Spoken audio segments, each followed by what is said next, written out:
سلام، خوش اومدی به این ویدیوی ماینکرافت. بریم یه دست ماینکرافت بازی کنیم. امیدوارم طول زیاد نکشه.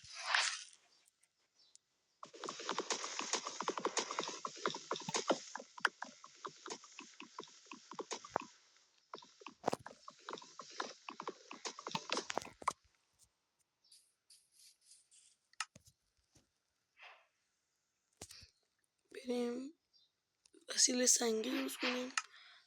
اول از همه چیز باید شما یه پیککس درست کنین و بکنین. این گل واسه شما گل.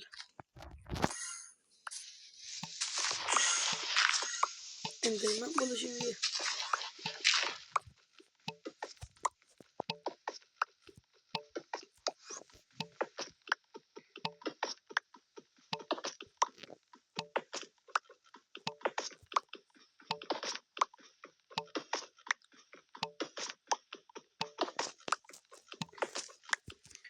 آهنی چیزی نمیتونیم پیدا کنیم. دایموندی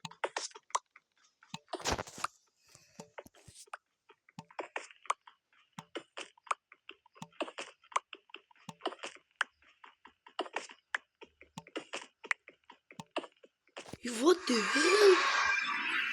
اینجا کجایه؟ من کرافین تیبل ندارم. میخوام این درگون رو بزنم.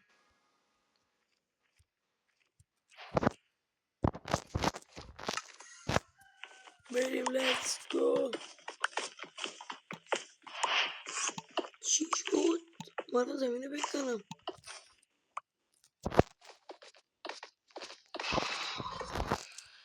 با فرنکس میخوام درگون رو بزنم.